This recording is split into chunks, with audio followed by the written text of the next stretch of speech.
Section 8-5, surface areas of prisms and cylinders. Our objectives today are to use models and a formula to find the surface area of a prism, and to use models and a formula to find the surface area of a cylinder.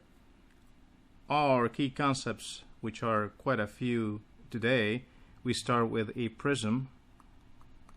A prism is a polyhedron with exactly two congruent parallel faces called bases.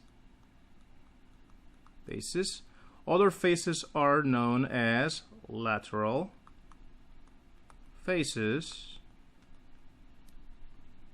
A prism is named after the shape of its base.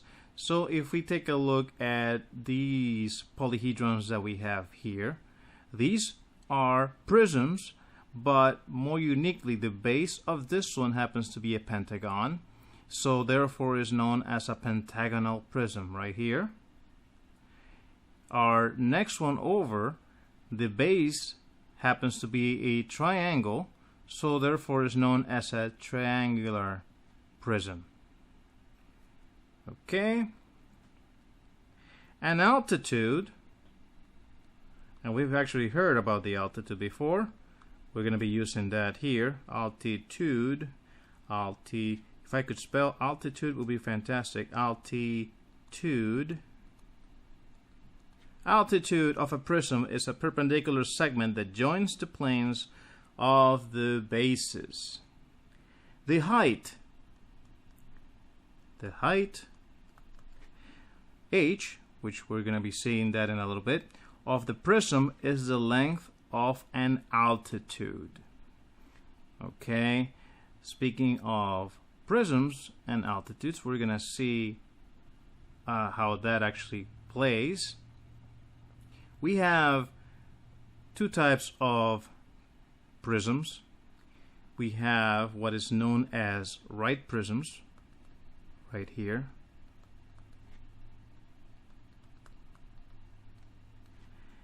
and a right prism happens anytime that the height H happens to be one of the side of the faces of such polyhedron or such prism.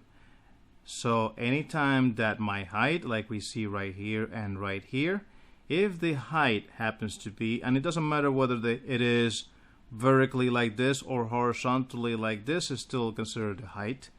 So as long as the height happens to be one of the side of the faces, we happen to have a right prism. If that is not the case, like on this prism on the right, this one is known as an oblique prism. And in this case, the height, notice the height over here, the height for the calculations, or for the height of the prism, is outside of the prism, is not one of the sides, or is not one of the sides of a face. It lies outside the prism. So that is what makes it oblique, and you can actually see how the shape is. It looks like it's leaning, almost like the Leaning Tower of Pisa. So that is what an oblique prism is. Now we start defining some terms, and the first one that we have here is the lateral area. And the lateral area of a prism is the sum of the areas of the lateral faces. Next one is the surface. The surface area is the sum of the lateral area and the area of the two bases. We're going to see that in play in a little bit. As a matter of fact, here comes the first one with our first example. Now it says, finding surface area of a prism. Use a net to find the surface area of the prism below.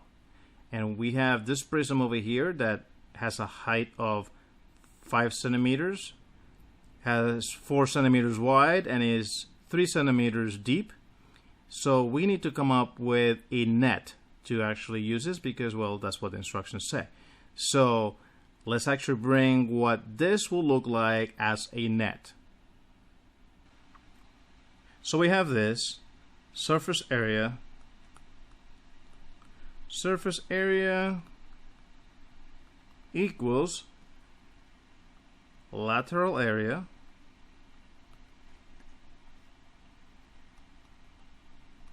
plus the area of the bases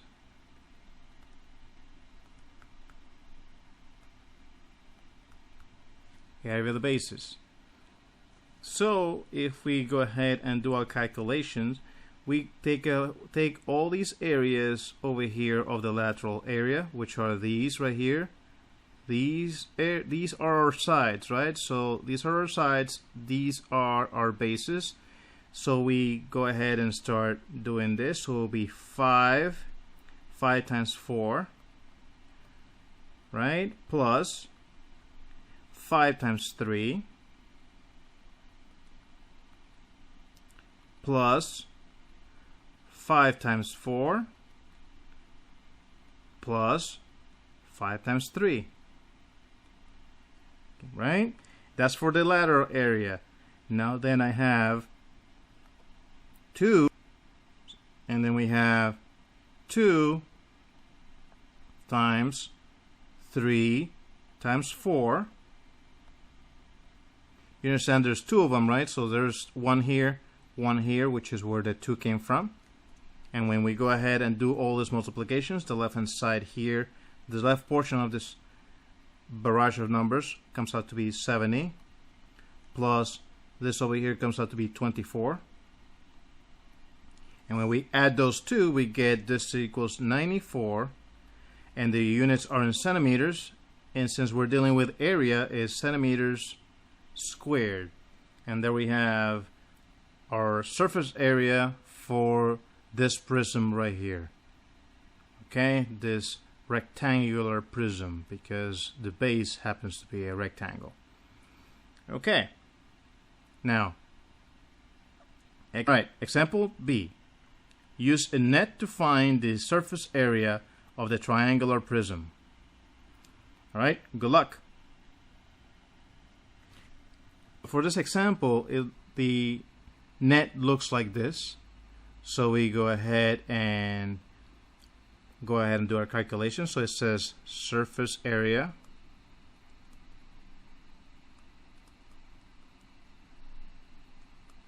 equals our lateral area again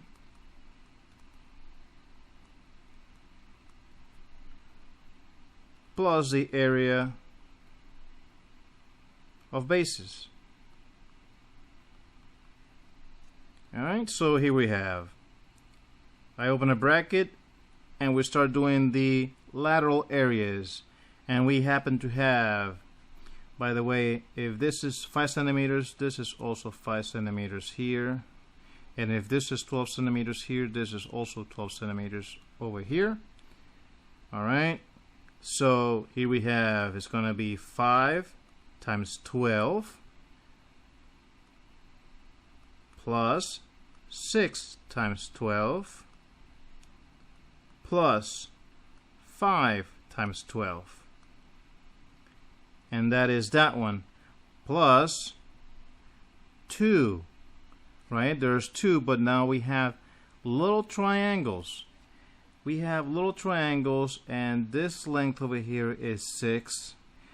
This length right here happens, and this one over here also, these are 5, and you can derive those from the original drawing over here.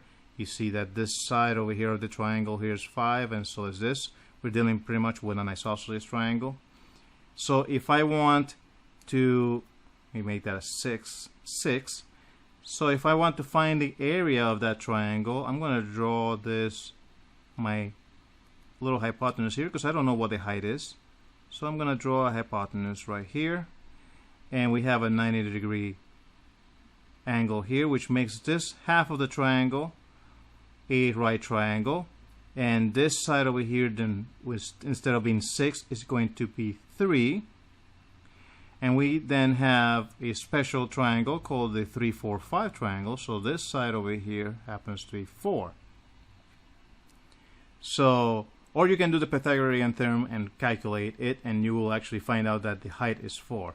So the area of a triangle in general terms is 1/2 the base times height, right? So we know that. So we're going to put the 2 over here, the bracket, and it's going to be 1/2 the base, but the base of the whole triangle.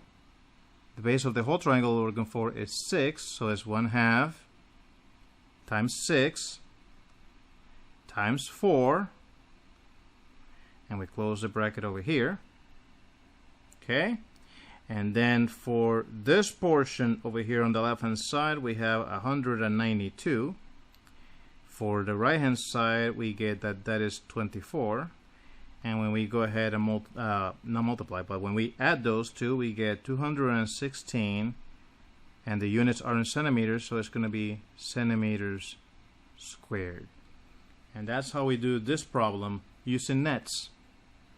There's another way to actually do this a whole lot faster than this, or easier if you will, and it is actually derived from a theorem, and here we have Theorem 8.7.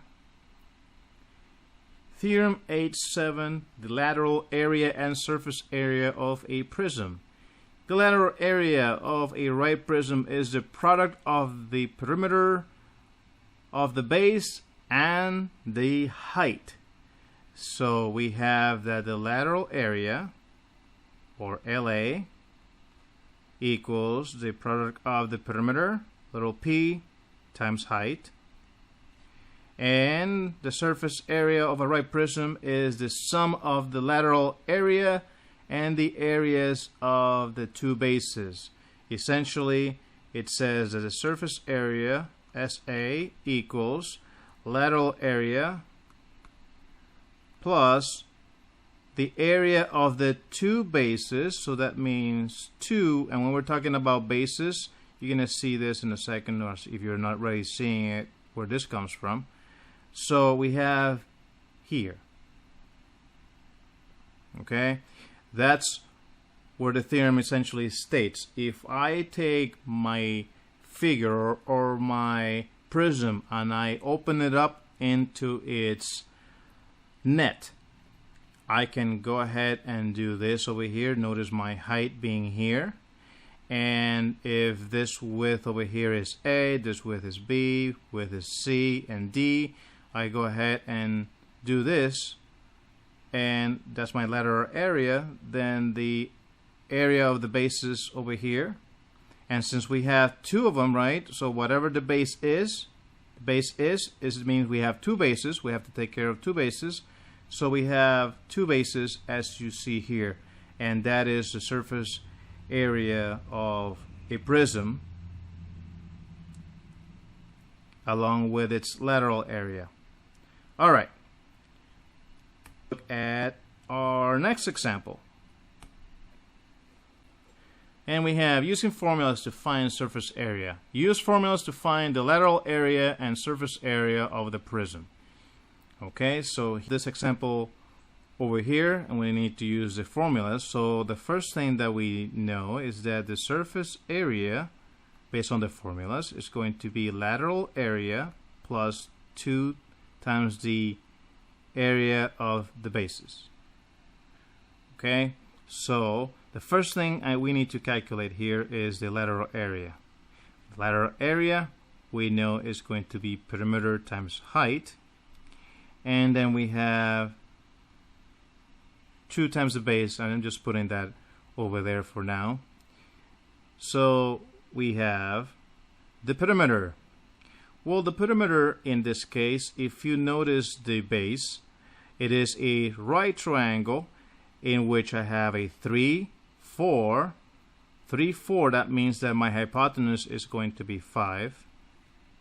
So the perimeter therefore is going to be, well, the perimeter is going to be 3 plus 4 plus 5. So we have that is going to be 12. And the height is over here, which is our 6. So we have 12 times 6. And we have 12 times 6 gives me 72. And that is 72 square centimeters. We are dealing with area, might as well see in the lateral area. So my units have to be square units. Units are centimeters, square centimeters. Now, we have here 2 times the base. The base happens to be triangles. The base happens to be triangles. So we use the formula for area of a triangle, which is 1/2 the base of the triangle times its height. So I'm going to say that this is going to be 2 times 1/2 the base, and it really doesn't matter which I use as a base as long as I know that those are the two numbers. So I can use 4 and 3 goes over there like so. Okay, so this yields 12, and it's going to be 12 centimeters squared. So then I take my 72 plus my 12, and my surface area is going to be 84 centimeters squared. That's the surface area for this triangular prism. Okay, so that's what we do. I would suggest that you focus on each individual piece like I did here. Focus on the lateral area, find the lateral area what it is, then find the area of the bases, whatever area that you get. Well, notice I actually have the 2 already, so the 2 is over here. Or if you want, just calculate the area of one base.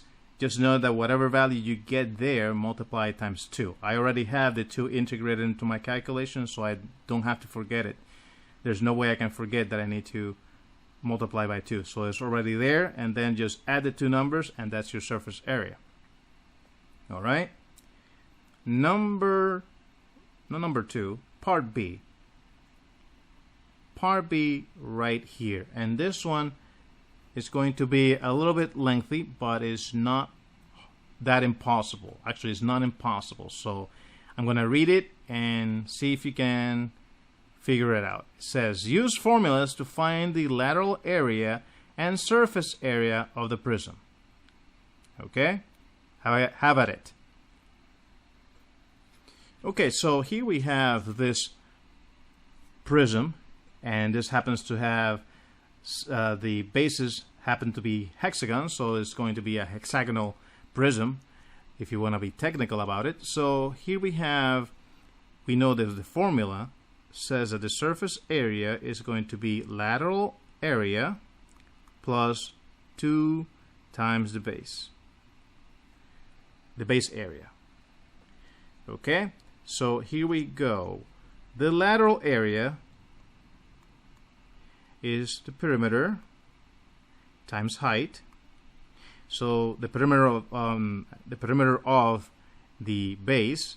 So we know it's a hexagon, and each side right here happens to be 6 meters.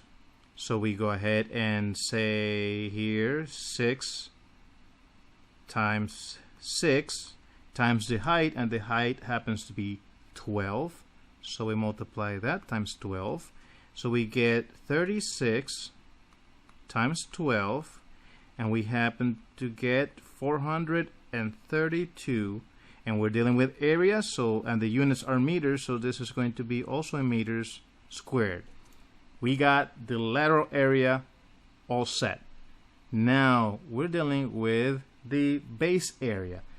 The base area happens to be a hexagon. We have to do a little work that deals with finding the area of a polygon.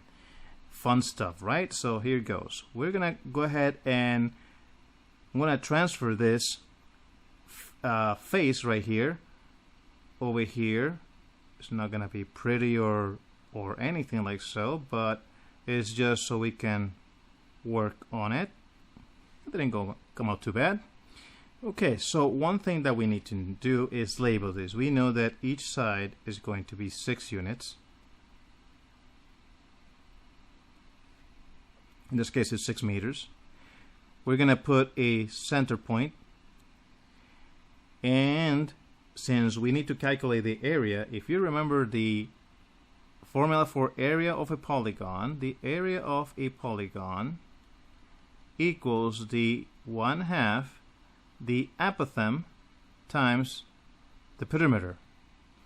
Okay, so right now we know that the perimeter equals the number of sides times the measurement of each side.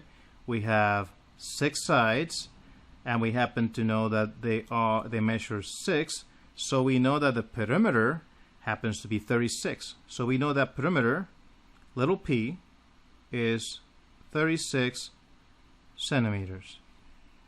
Good. Now we know that we need to do something here, which is draw the apothem or calculate the apothem. So to do that, the apothem is that segment that goes from the center perpendicular to the base, right? Or to, not to the base, to one of the sides of the polygon. And I'm going to go ahead and draw the radius also, which in this case is from the center to a vertex. So we got this, and we draw this line over here. It's not that straight, but you'll get the idea soon. And I'm going to draw another radius over here. There. So now we have a piece of this polygon. Now I would like to know what the central angle here is of this hexagon. To know that, I take 360 degrees and I divide it by the number of sides that I have, which is 6, and 360 divided by 6 gives me 60. So I know that this big angle over here is 60. This angle over here is 90. So one thing that I know is that the apothem bisects the central angle. So instead of being 60, this angle is 30, and this angle is 60. Now I'm gonna go ahead and bring this triangle that looks not all that well right now. I'm gonna bring it bigger over here, like so, in which we have this 90-degree angle here. I need to know my apothem. I do not need to know the radius. I do not need to know this, but I know that the apothem bisects that side that I drew that line into. So if the full length happens to be 6, if I bisect it, that means that this little piece comes out to be 3. This type of triangle we dealt with before. We know that this angle is 30, this one is 60, and this one happens to be 90. So we are looking for the apothem, and then we know that the apothem in this case, or we can say that the longest, in a 30, 60, 90, that the longest leg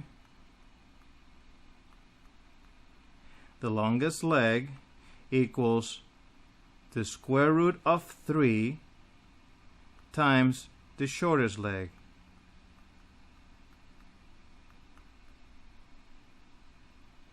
Right? And the shortest leg happens to be 3.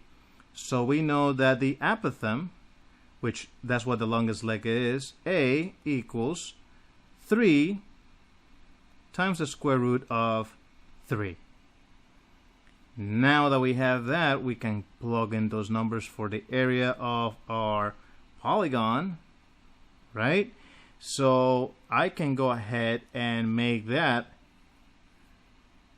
into there, but let me actually just go ahead and do the area. I was going to put it in here, but for simplicity's sake, I will do it over here. Area of this polygon is going to be 1/2 the apothem, which is 3 square roots of 3 times my perimeter, and my perimeter happens to be 36 right here. And when I multiply that, I get that my area is going to be 54 square roots of 3. But that's the area of one hexagon, and I happen to have 2, so that means I need to take this 54 multiplied times 2, so I get 2b equals 2 times 54 parentheses was premature there, square roots of 3, and that gives me 108 square roots of 3. Okay, it doesn't say anywhere in here that I need to put this in simplest radical form, so I'm going to approximate this. So I'm going to approximate this, and if I notice, all my numbers are whole numbers, so it really needs to be rounded up to the nearest whole number. So this rounds up to 187, and since this area is 187 meters squared, so I take my surface area now. Surface area, if you remember that 432 meters squared that we did a second ago, seems like a lifetime ago. 432 meters squared plus 187 meters squared gives me 619 meters squared, and that is the area, or the surface area rather, of this hexagonal prism. All right, moving on. We have a cylinder. Has two congruent parallel bases, which are circles. An altitude of a cylinder is a perpendicular segment that joins the planes of the bases. The height denoted by h also in here, of a cylinder is the length of an altitude. Again, let me actually define these two kinds of cylinders. We happen to have a right cylinder, which these two are right cylinders. And they are right cylinders because, well, the height happens to be one of the sides. It's actually part of the cylinder, is a component, a side, if you will. The side of the cylinder is my height. Now, if it's outside the cylinder, like in this case, the height is outside, then this one is known, just like the other one was, is an oblique cylinder. An oblique cylinder. Okay? Now, we also have theorems for this one, or a theorem for cylinders is going to look very similar, but the formula, since we're dealing with circles now, is going to be slightly different. Same concept, slightly different. All right. Area and surface area of a cylinder. The lateral area of a right cylinder is the product of the circumference and the base and the height of the cylinder. The surface area of a right cylinder is the sum of the lateral area and the areas of the two bases. Sounds very familiar, doesn't it?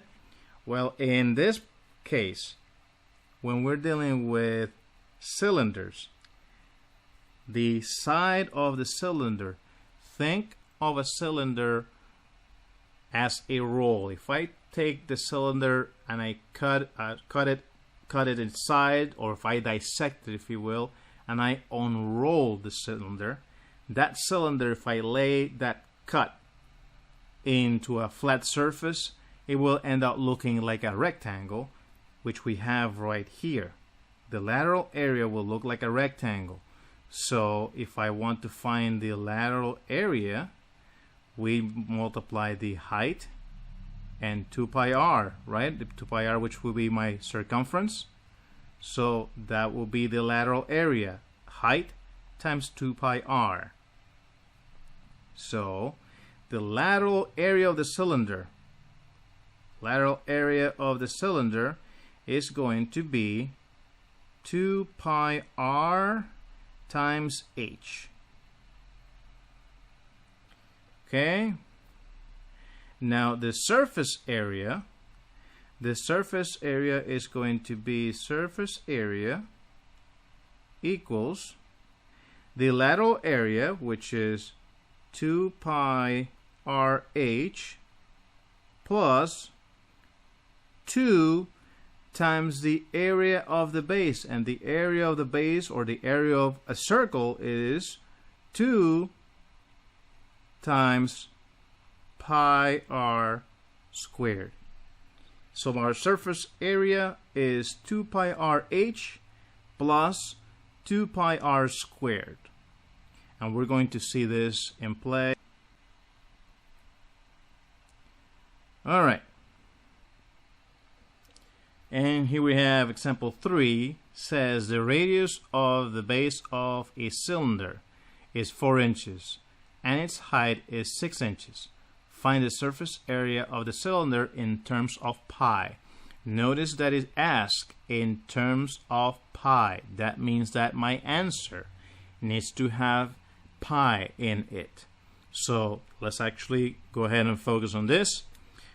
We know that the formula in general terms says that the surface area equals lateral area plus 2 times the area of the bases, or the 2 times the area of a base. So I'm going to split this into 2 again, like I did earlier. So we have lateral area, and lateral area is 2 pi RH, or 2 pi is the radius times height. So we have 2 pi times the radius, and tells us that the base of a cylinder is 4 inches and its height, the radius of the base, is 4 inches. So we go 4 here. And the height happens to be 6. All right, so this gives me, when I multiply together, this is going to be 48 pi. Now I go to the 2 bases and I calculate 2b is going to be 2 pi r squared, which is 2 pi, and the radius is 4 squared, in this case 4 squared, and we have that is going to be 2 pi times 16, and 2 pi times 16 gives me 32 pi. So my surface area, we found the surface area, we found the lateral area, so the surface area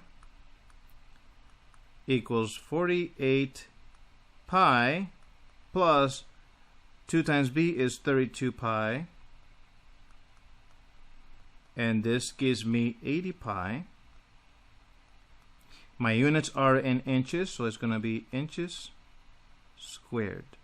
And there we have the area of that cylinder. Okay, moving on to the next example. And we have, find the surface area of a cylinder with height 10 centimeters and radius 10 centimeters in terms of pi. Have a good look at this one. Have a good look at this one and see if you get the same answer as I do. Okay. So again, we're usually going to be using the formula for surface area. Surface area is going to be lateral area plus 2 times the area of a base we know that the lateral area equals 2 pi RH, and we know that that's going to be plus 2 times the area of the base. And here we have 2 pi times the radius. The radius tells us that it's 10 centimeters, so it's going to be 10 over here. The height is also 10. When we multiply those together, 10 times 10 is 100, times 2 is 200, so it's 200 pi here. So that we have for the lateral area. 2 times the base, so this is going to be equals 2 pi times r squared, and r is 10. And I close the parentheses prematurely again. 10 squared. 10 squared is 100, times 2 pi is also 200 pi. So this is 200 pi as well here. And then I'm just going to come over here and state surface area therefore is 200 pi plus 200 pi, which gives me 400 pi, and our units are in centimeters. We're dealing with area, so it's centimeters squared. And there we have that. Okay, now moving on, example in the lesson.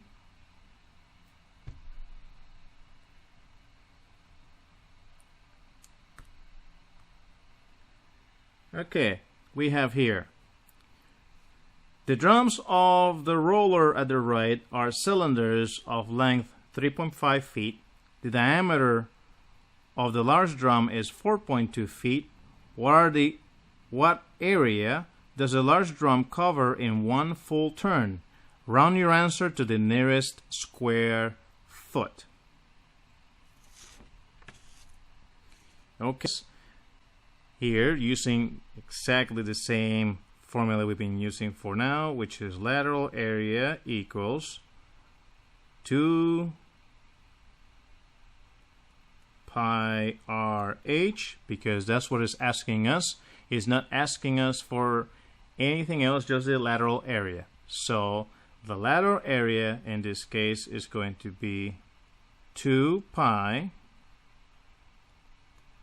times the radius. And the radius, do we have a radius? Well, it tells me that the diameter of the large drum, the diameter, but I know that the radius is diameter divided by 2. So I have the radius is going to be 4.2 divided by 2. That means that my radius is 2.1. 2.1 times the length, and the length happens to be 3.5 feet, so we're going to put 3.5 feet. Maybe write a better 3 than this. 3.5 feet.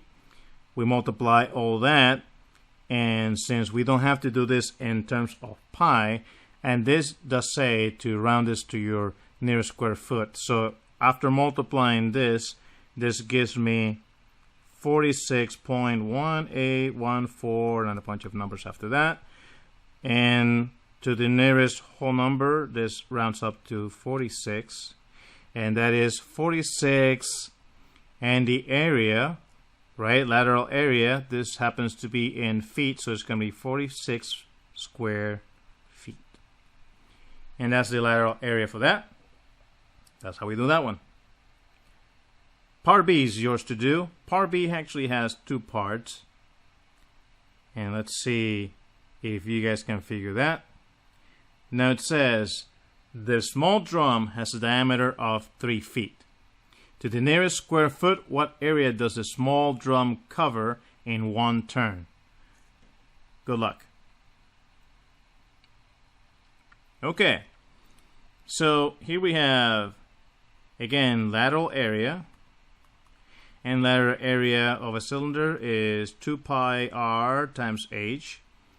We go ahead and plug in the numbers. 2 pi. Again, it tells me the diameter, right?